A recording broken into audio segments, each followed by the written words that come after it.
Welcome once again to the Fairway Bandits Disc Golf 101 video series. This is episode 17 where we start to break down the tournament day.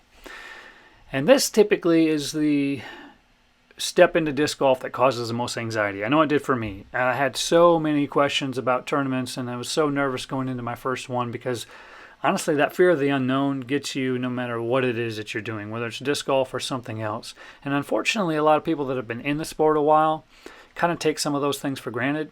And they're not answering a lot of the simple questions that we may have, probably because we feel they're too silly to ask. So that's kind of the whole purpose behind this video series in general. But I want to kind of just give you a quick breakdown of what it looks like and a couple of key things that you can look for that can get you into this with the least amount of anxiety possible. And there are basically two things that you really need to know the details of to get you started on the right foot. And that's the when and the where.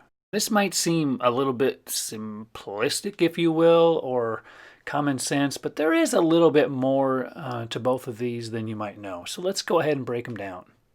So let's start by talking about the when. And this is going to be a basic timeline of the tournament. And whether it's a single day or multiple day, multiple location, you're always going to have a registration period. Currently, a lot of registration for sanctioned events is going to be online, and we're doing it virtually due to the restrictions with the pandemic. But whether it's the day of or previous, there's always going to be a time slot for signing up. If you're pre-registered, you still have to check in the day of the tournament. Then there's going to be a players meeting. Again, if they're doing players meetings on site and not virtual, there's going to be a specific time set to meet with the tournament director to discuss tournament specifics like out of bounds, mandatories, CTPs, hot holes, hole assignments, those kind of things. And then your tee time. And that's going to be when you're actually going to tee off at your designated hole. And that's basically the start of the tournament right there.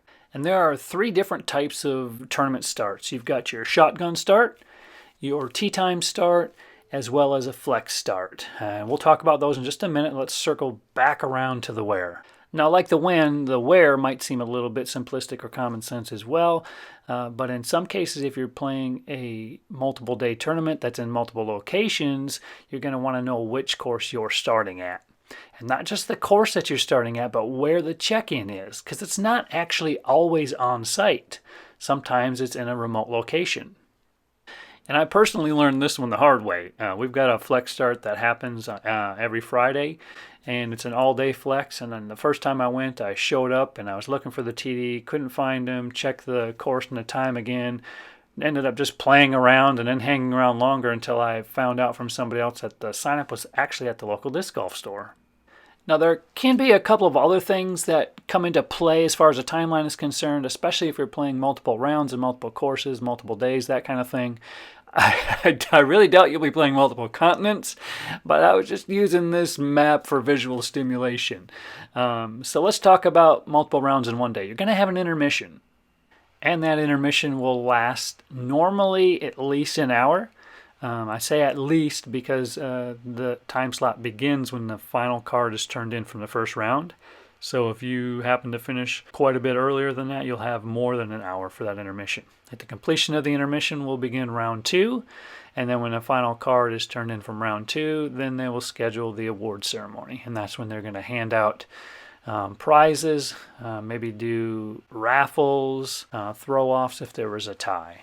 So in a single round tournament, that intermission and the round 2 tee-off does not apply. So let's backtrack again to those three starts that I talked about earlier, the shotgun, the tee time, and the flex start. Let's start with a shotgun, and this one is the one you'll most commonly see, and this is where everybody tees off at the same time on different holes. So you'll still play all 18, it just won't necessarily be starting at hole 1.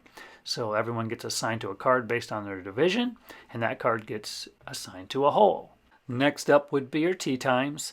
You probably won't see too many of these as a beginner or a new player because they're normally reserved for your larger tournaments, definitely your pre-registered tournaments.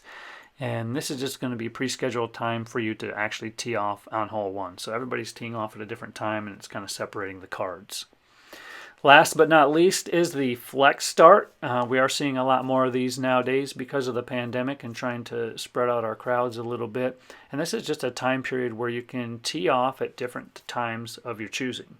So, for example, if a flex start is from 4 to 6 p.m., anytime during the 2-hour period you can tee off with a card of at least 3 people.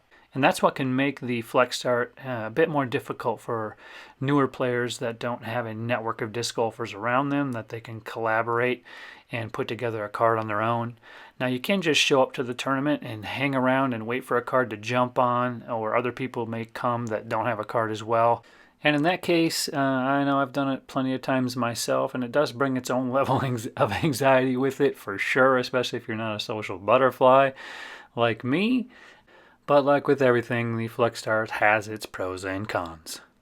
So let's go ahead and take a look at what a single day tournament would look like. All right, so we got a 1-day single round. Registration and check-in is 7 to 8 a.m. Players meeting at 8:30 and a shotgun start at 9. All right, so let's say this is a Saturday, so this is a morning round. First thing you're going to want to do is you want to set an alarm. Why? Because you want to make sure that you get there on time. If you don't get to your card on time, or if you miss the players meeting, you're going to miss some good information. You're going to get huge penalty strokes if you're not teeing off at the right time and those kind of things. So wake yourself up, get ready to go for the day, use the bathroom, maybe use the bathroom twice because sometimes there's not one at the course. Gather your stuff together, make sure you've got it all ready. You've got your bag, your discs, your snacks, your water, dry towels, change of socks, that kind of stuff. And you're going to head to the course. And when you get there, you're going to want to look for the tournament director. Find out where he or she is. And usually you'll be able to do that by looking for a group of people, maybe gathered around a gazebo or a picnic table or at the tailgate of the truck. And try to get there at least 30 minutes prior to the registration closing. It really helps the tournament directors out and helps that tournament start out smoothly. So once you're checked in, paid, and picked your division, you can feel free to go on and head out and do whatever your pre-round routine is, whether it's stretching and warming up, putting, throwing some shots, maybe doing a little relaxation beforehand to quiet your mind. But make sure you get back in time for the players meeting. You don't want to miss that. That's going to have some key details to the tournament as far as out of bounds, CTPs, and that kind of stuff. And before you run off to your hole, make sure you know 2 things: what hole you're going to and who's got the card. In most sanctioned events, you'll see a hole assignment board similar to this one, where it's got all the cards listed per hole, and then it's got the individuals on each card. The person at the top always grabs that card to take with them. Now, once you get out to your hole that you're assigned to, you can feel free to do some putting and some more throws if you want until you hear the 2-minute warning, where all that has to stop. And you'll either hear somebody yelling, 2 minutes, or you hear a bell or a whistle or a horn, something like that, to signify 2 minutes, and then you'll hear it again to signify the start of the round.